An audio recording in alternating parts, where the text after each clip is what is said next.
Il y a quelque chose qui est dans mon cœur. C'était la nuit d'avant-hier. Lorsque notre fils, c'est l'enfant de mon frère, ce n'est plus un enfant parce que c'est un pasteur, il habite au Burundi. C'est un pasteur. Il m'a appelé, il est entré, donc il m'a dit qu'il est vraiment en agonie. Il ne pouvait même pas se tenir debout. Il marchait à genoux pour aller dans son lit. Et il disait, tante, priez seulement, j'ai mal.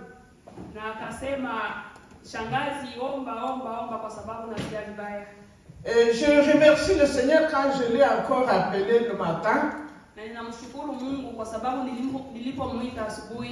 Il m'a dit non, quelque chose s'est passé. Parce que je me sens c'est quelque chose d'extraordinaire. Et je lui ai dit que sûrement nous avons prié. Et il a dit vraiment vous avez prié. Parce que je me sens déjà bien. Mon frère, ma soeur. Ça ne demande pas d'acrobatie. Ça ne demande pas vraiment d'aller toucher ici et là pour parler au Seigneur. Mais nous disons au nom de Jésus et le Seigneur fait des choses.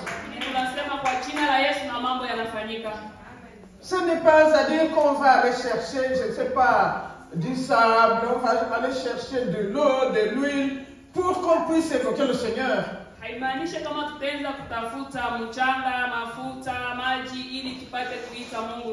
Nous allons dire seulement au nom de Jésus.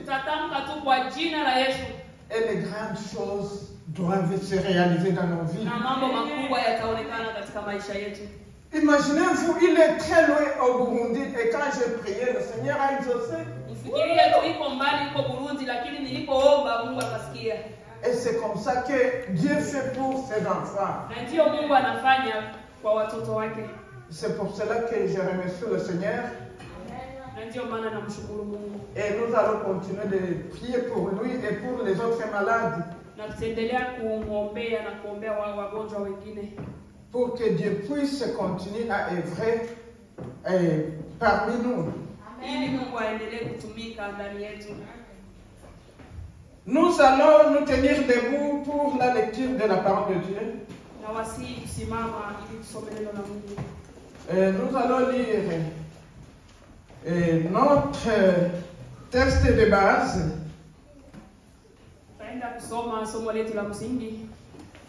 Je dis texte de base parce que c'est le même texte que le pasteur a lu la semaine passée.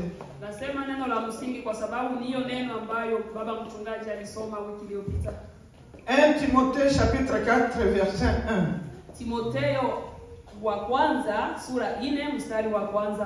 Et nous allons lire aussi dans Genèse chapitre 3 verset 6.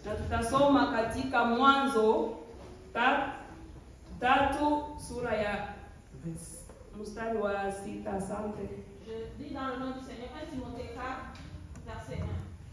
Mais l'Esprit dit expressement que dans les derniers temps, quelques-uns abandonneront la foi pour s'attacher à des esprits séducteurs et à des doctrines des démons.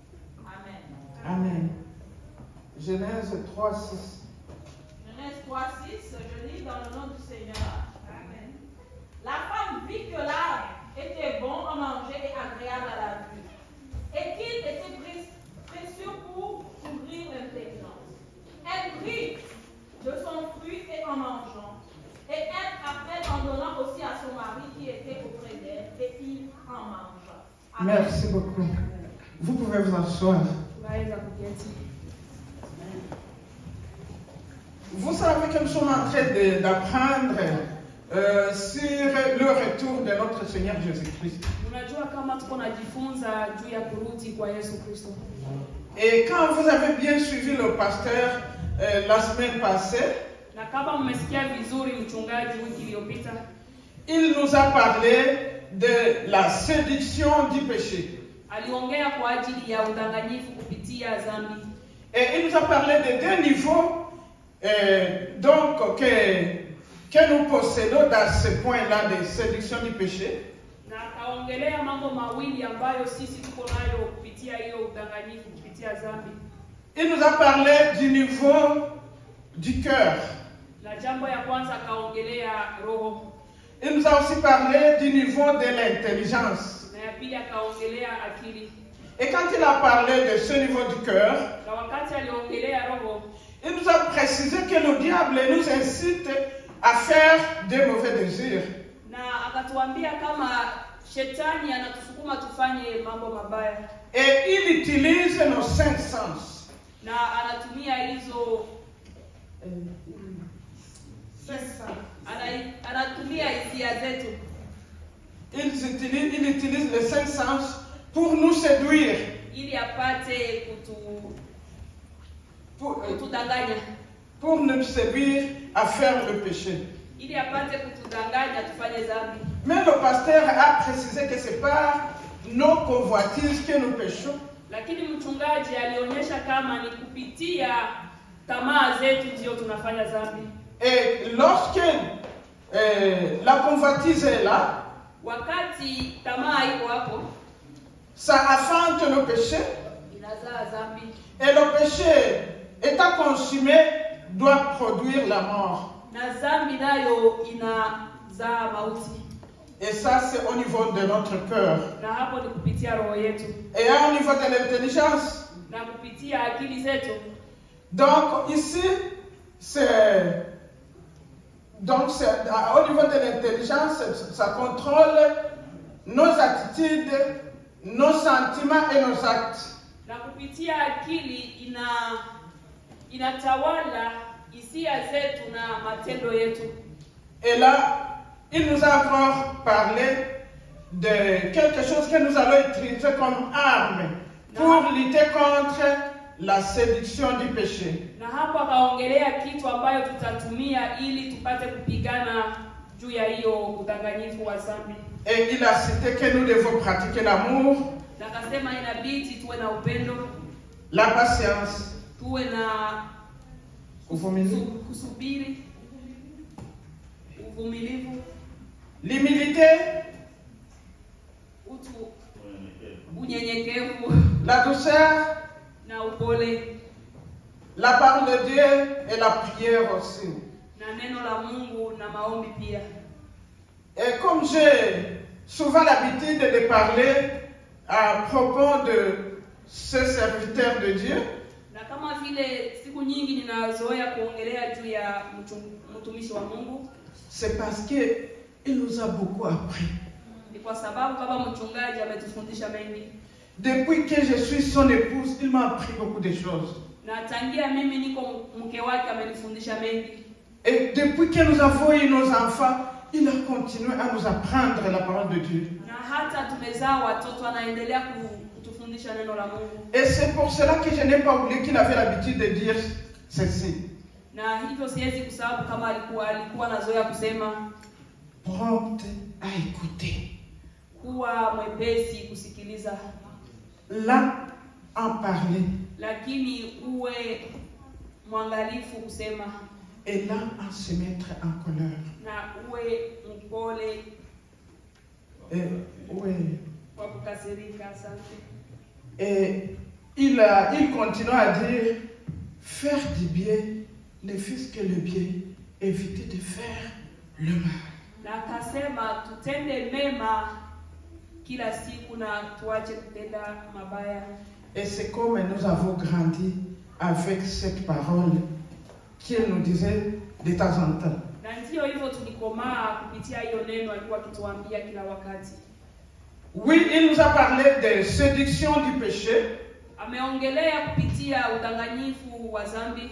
Et aujourd'hui, nous allons parler de la séduction par le péché. Na leo tutaongelea tena udanganyifu kupitia dhambi. La séduction du péché, c'est ce qu'il a parlé. Hapo yeye aliongelea udanganyifu wa dhambi. Et aujourd'hui, nous parlons de la séduction par le péché. Na leo tunaongelea udanganyifu kupitia dhambi. Kudanganywa na dhambi, asante. Voilà. Donc, avec cette séduction par le péché, Na hiyo kudanganywa na dhambi, c'est-à-dire que c'est le péché qui est déguisé. inamaanisha kama ni dhambi ambayo imejificha. Le péché qu'on a essayé d'embellir.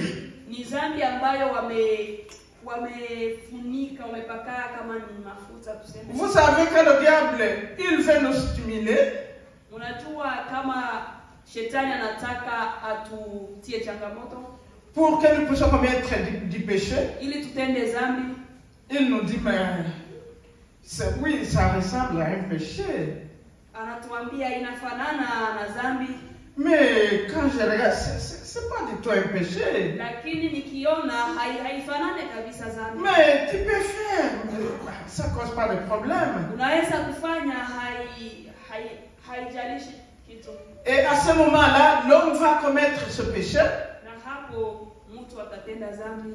Et quand il va commettre le péché, c'est à ce moment-là qu'il va commencer à s'endormir. Na akishafanya dhambi ndio ataanza kulala usingizi. Et là, il va être aveuglé par ce péché. Na hapo atafungwa macho na hiyo dhambi. Et son cœur va commencer à s'endurcir de temps en temps. Na roho yake itaenda kuwa ngumu. Et c'est pour ça que nous devons nous exhorter et nous encourager à marcher dans la lumière et ne pas accepter d'être séduit par le péché. Na ndio maana inabidi tuchukuliane na kutembea katika kuachana na dhambi. Si nous avons lu dans le livre de Genèse, le chapitre 3, verset 6, kama tumesoma katika Mwanzo 3 mstari wa 6, là la parole de Dieu nous parle du péché qui est entré dans la vie de l'homme et dans la vie de la femme. Na hapo Biblia inaonyesha kupitia dhambi ambayo imepitia katika maisha ya mwanaume na maisha ya mwanamke. Et quand le péché est pénétré dans la vie de l'homme et de la femme, Na wakati dhambi iliingia ndani ya maisha ya mwanaume na mwanamke, ce péché les a séparés de la gloire de Dieu. na hiyo dhambi ikawatenganisha na utukufu wa Mungu. Parce que la parole de Dieu déclare que leurs yeux, ils étaient ouverts et le péché est entré en eux. Na neno linasema kama macho yao ilifunguliwa na dhambi ikaingia ndani yao. Et après le péché, la parole de Dieu déclare que l'homme est resté nu. Na nyuma ya dhambi neno la Mungu linasema kama mwanaume alibakia uchi. Et c'est pour cela que le péché de l'homme a engendré des conséquences. Na ndio maana dhambi ya mwanadamu ilitoa ilitoa madhara mawili.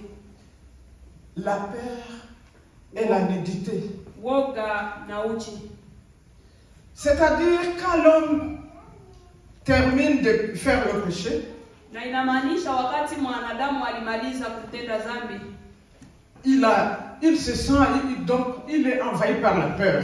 na akajisikia anakuwa na woga. Et il voit qu'il a perdu beaucoup de choses dans sa vie. Na kaona amepoteza mambo mengi ndani ya maisha. Et il se sent qu'il est vraiment nu devant Dieu. Na akajisikia anakuwa uchi mbele za Mungu.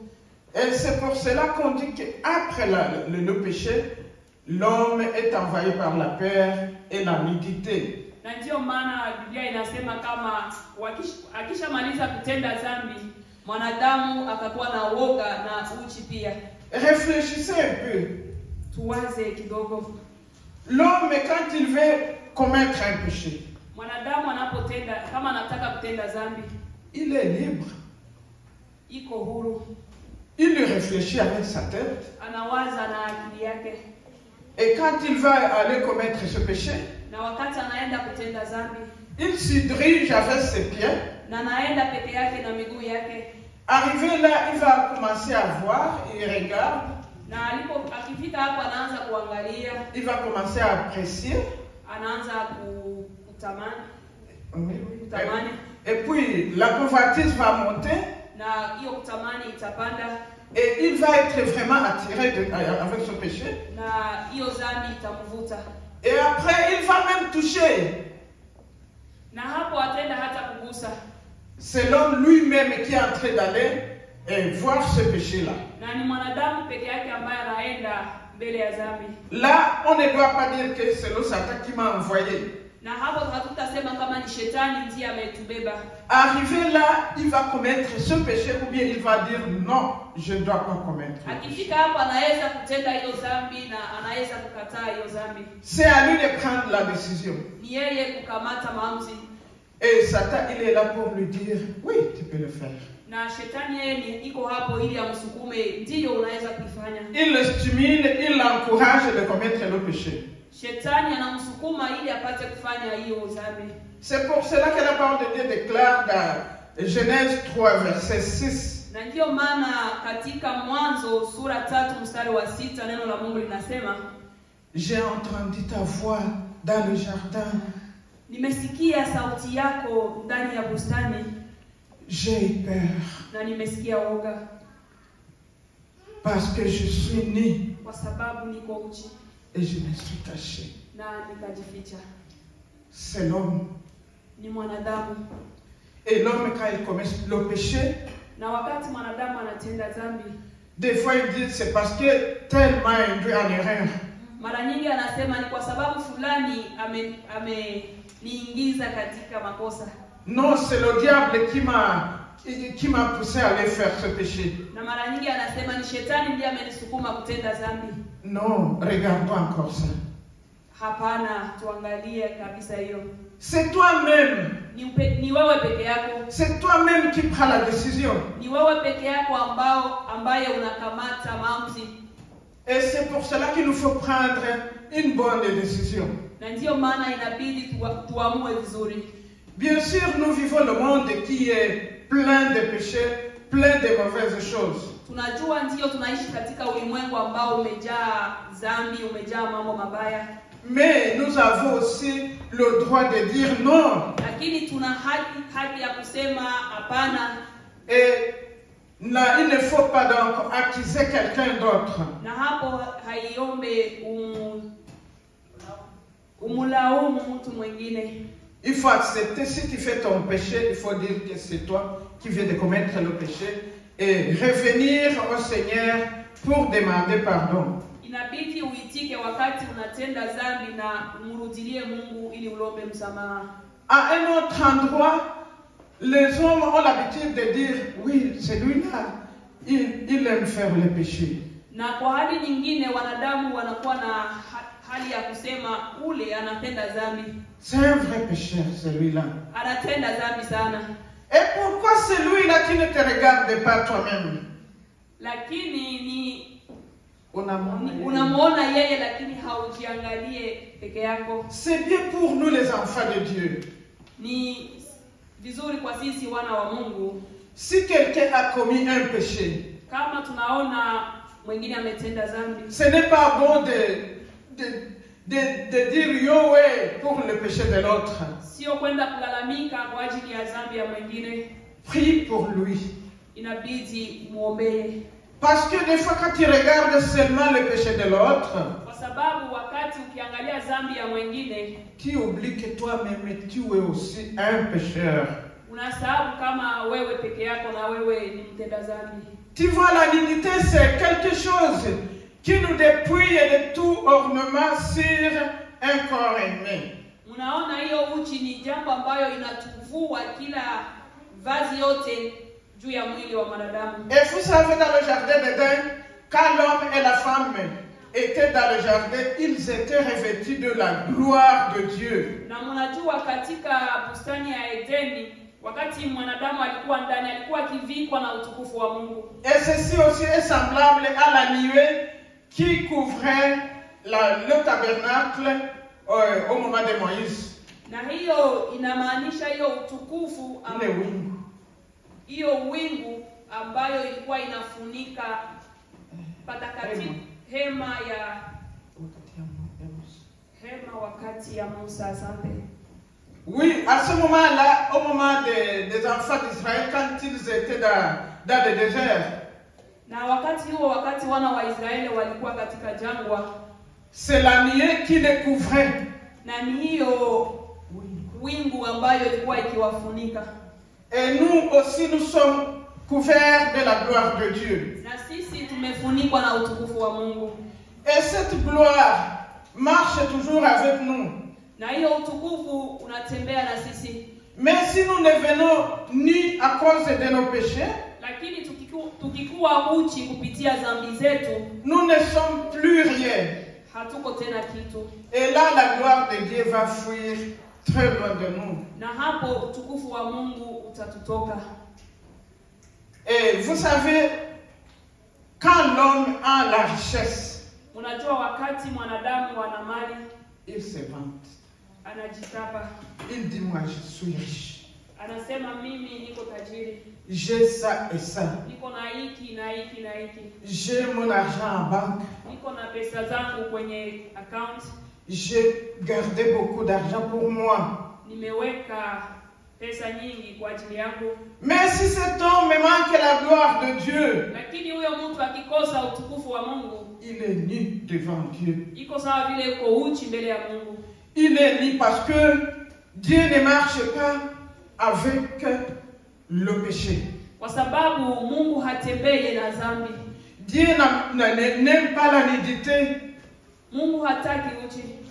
Lui, il est saint et il veut que nous aussi, nous marchions dans la sainteté. Yeye ni mtakatifu na anataka sisi tutembee katika utakaso. Imaginez-vous ou pensons un peu de l'église de Laodicée. Na hapo mkumbuke hiyo kanisa la Laodikia. Cette église, Hiyo kanisa c'est une église qui se vantait. ni kanisa ambayo ilikuwa ikijitapa. Il disait, je suis riche. Walikuwa wakisema sisi ni tajiri, Je suis riche matériellement. tuna pesa, tuna utajiri Je ne manque de rien. na hatukose chochote. Mais quand la gloire de Dieu est venue visiter cette église, Na wakati utukufu wa Mungu ulikuja kuwatembelea, il a trouvé que l'église était malheureuse. wakakuta kanisa ilikuwa ni ole kabisa. Il était misérable. Walikuwa katika uovu. Ils étaient pauvres. Walikuwa maskini, Ils étaient aveugles. walikuwa vipofu, Ils étaient nus. walikuwa uchi. Parce que la gloire de Dieu n'était pas avec eux. Kwa sababu utukufu wa Mungu haukuwa nao.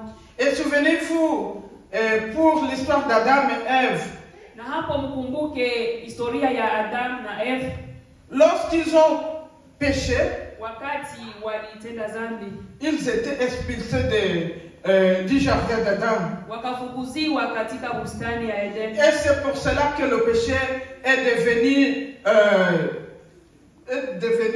une grande chose pour tout le monde entier. Na ndio maana dhambi ilitawala ulimwengu wote.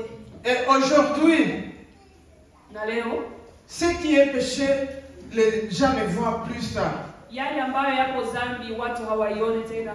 Aujourd'hui, les gens disent, Na leo watu wanasema mais on va vivre comme les autres. tutaishi kama wengine, Vivons comme les autres. tutaishi kama wengine. C'est la modernité. Ni kubadilika, ni hali ya kisasa. Et c'est pour cela les gens laissent Dieu et ils vont aller vivre dans le péché. Na ndio maana watu wanamwacha Mungu na kwenda kuishi katika dhambi. Et ils vont dire que c'est la modernité. Na hapo watasema ni hali ya kisasa.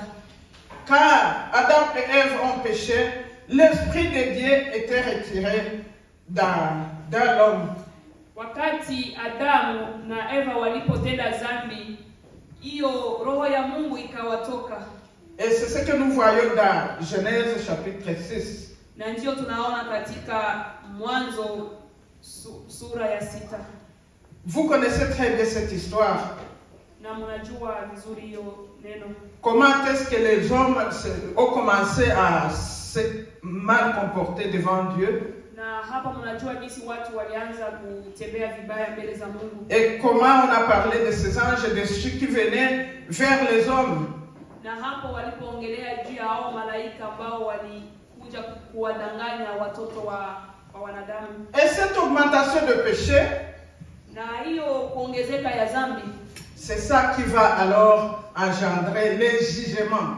na hiyo ambayo itaenda kuleta hukumu. Les jugements de Dieu sur la terre. Hukumu wa Mungu kwa ulimwengu. Et c'est pour cela qu'on va nous parler du déluge. Na hapo ndio wataongelea juu ya gharika. Et c'est pour cela qu'on va nous parler du feu qui a dit consommer Sodome et Gomorrhe. Na hapo ndipo watatuongelea juu ya moto ambao uliangamiza Sodom na Gomorra. Les hommes, ils sont séduits par le péché. Watu walidanganywa na dhambi. Même aujourd'hui, les gens sont vraiment séduits par le péché. Na hata leo watu wanaendelea kudanganywa na dhambi. Et là, ils sont dépendants du péché. Na hapo wanakuwa watumwa wa dhambi. Ils font des péchés et ils font des péchés et ils le font encore. Wanatenda dhambi na wanatenda dhambi na wanatenda dhambi. Raison pour laquelle il nous faut venir au pied de la croix pour recevoir miséricordieux. Na ndio maana inabidi tushuke chini ya msalaba ili tupate rehema. Parce que c'est là où nous pouvons trouver le pouvoir, la puissance de lutter contre le péché. Kwa sababu ni hapo ndipo tunapata nguvu ya kupingana na dhambi. Si nous courons et cherchons la puissance de la croix, tukikimbilia kutafuta nguvu za msalaba, nous allons lutter contre la séduction du péché. Hapo tutaenda kupigana hiyo dhambi, udanganyifu wa dhambi. Les chrétiens ont été délivrés ils ont été délivrés du pouvoir du péché. Na Wakristo wamefunguliwa kutoka dhambi. C'est par le sang de Jésus-Christ. Kupitia damu ya Yesu Kristo. C'est ce que nous lisons dans Romains 8, le verset 1 à 2. Na ndio tunaenda kusoma, ndio ambayo tunasoma katika Waroma 8 mstari wa kwanza hadi wa pili.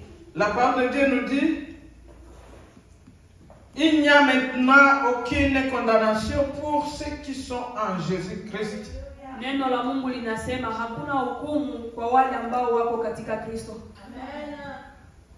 Qui marche non selon la chair, ambao wanatembea si katika mwili, mais selon l'esprit. lakini katika roho. Parce que la loi de l'esprit de vie, Kwa sababu sheria ya roho qui est en Jésus-Christ, m'a affranchi ambayo iko katika Yesu Kristo imeniweka huru. De la loi de péché et de la mort. Imeniweka huru kwa kupitia hiyo sheria ya dhambi na mauti. La victoire sur le péché, Na ushindi kupitia dhambi, c'est par la loi de l'esprit de vie. ni kupitia sheria ya roho, roho na uzima. C'est l'esprit qui opère le salut en nous Ni roho ambayo inaleta wokovu ndani yetu. et nous permet de marcher en nouveauté de vie. Na hiyo inatusaidia kutembea katika maisha mapya. C'est l'esprit de vie qui joue un rôle dans la sanctification. Ni roho ya uzima ndiyo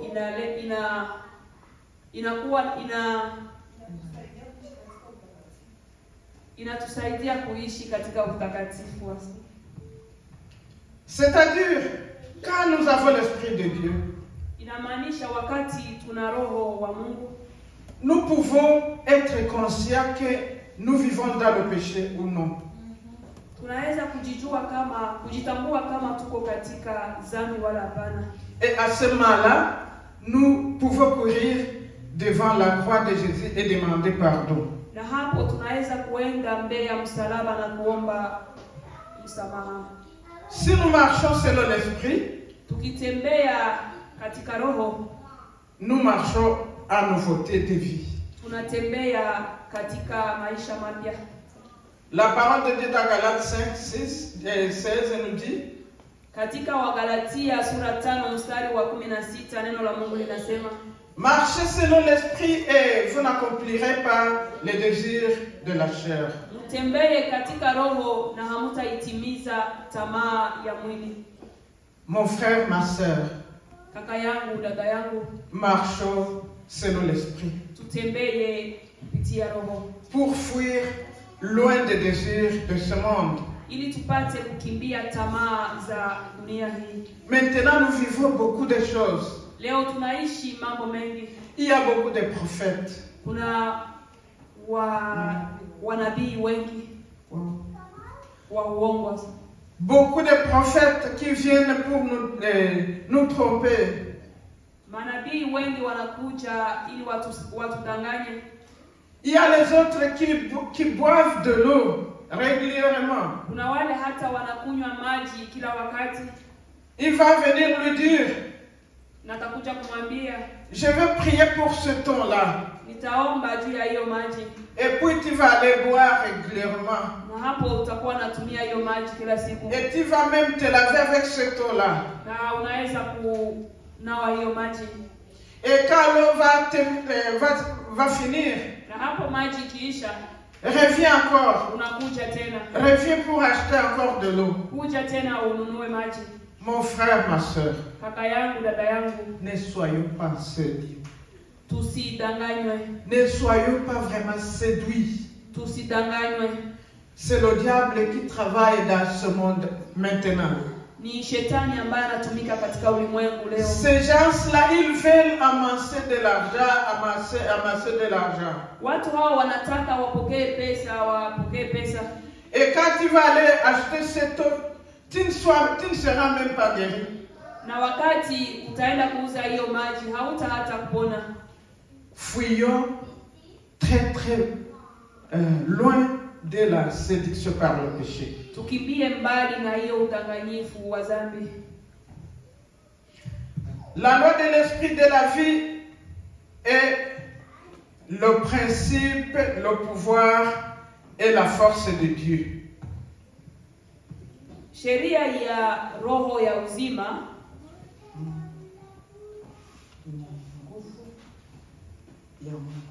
ni nguvu ya Mungu. Dans 2 Timothée chapitre 1 verset 7, la parole de Dieu dit, Na katika Timotheo wa pili mstari wa kwanza hadi wa 7,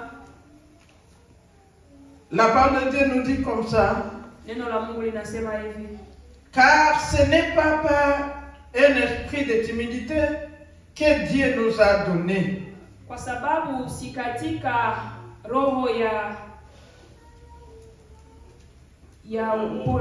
ya woga ndio nimewapatia, mais un esprit de force lakini roho ya nguvu et de puissance. na ya uwezo. La loi de l'esprit de vie dans notre esprit. Na hiyo sheria ya roho ya uzima ndani yetu, Cette loi se manifeste en 3 aspects. na hiyo sheria inatokea katika mambo 3. Une loi extérieure, Na kuna hiyo sheria ambayo ni ya nje, une loi dans notre intelligence na kuna hiyo sheria ndani ya akili zetu, et une loi dans notre esprit. na tena sheria ndani ya roho zetu. Cette loi externe ou bien cette loi extérieure, Hiyo sheria ya nje ça exige, inashurutisha. Et la loi de l'intelligence inashurutisha sheria ya akili.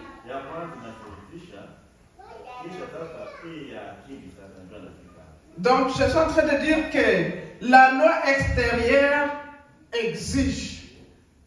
Hiyo sheria ya nje inashurutisha. Et la loi dans notre intelligence répond. Na sheria ya akili yetu inajibu. Et puis, la troisième loi dans notre esprit approvisionne et renforce. Na hiyo sheria ya tatu katika roho yetu inakuja kuongeza. Et puis, ça remporte maintenant la victoire. Na inaleta ushindi.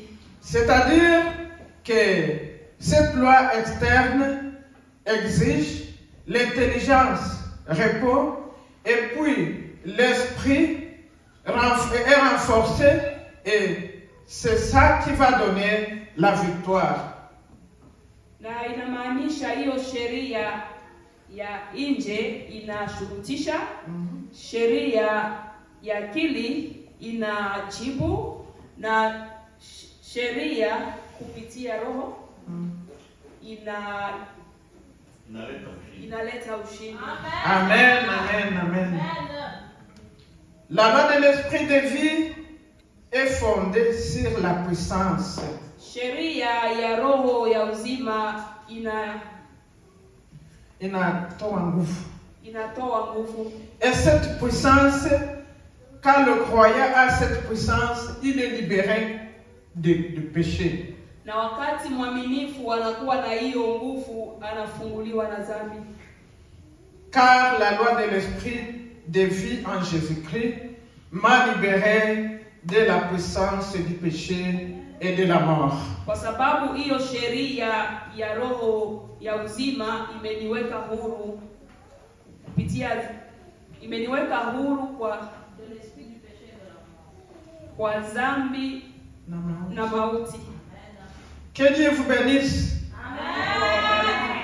Nous venons de parler à propos de la séduction par le péché.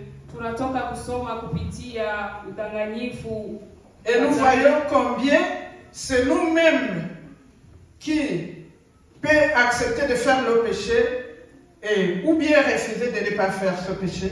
Na hapo tunaona kama ni sisi wenyewe ambao tunaweza kuitika kufanya dhambi wala kukataa kufanya dhambi. Mais le diable est là. Lakini shetani iko hapo. Il est là pour nous encourager. Iko hapo ili atusukume. Il nous dit non, fais-le. Anatuambia tenda. C'est pas grave. Sio vibaya. Après tu vas aller demander pardon. Mwisho utaenda kulomba msamaha. Et là tu vas faire le péché volontairement. Na hapo utafanya dhambi kwa kutaka. Et là tu pêches contre Dieu. Na hapo unafanya dhambi kupitia Mungu. Au moment où tu devrais faire non, je suis déjà sauvé, je ne peux plus vivre dans le péché. Na ungepaswa kusema kama siwezi kufanya hiyo dhambi na sitaki kuishi katika dhambi. Sababu nimekwisha kuokolewa. Kwa sababu nimeokolewa. Amen. Évitons de pécher volontairement. Tuache kutenda dhambi ya kutaka. Fuyons le péché. Tukimbie dhambi. Pratiquons le bien. Tutende mema. Et marchons dans la sainteté. Na tutembee katika utakaso. Que Dieu vous bénisse. Mungu awabariki.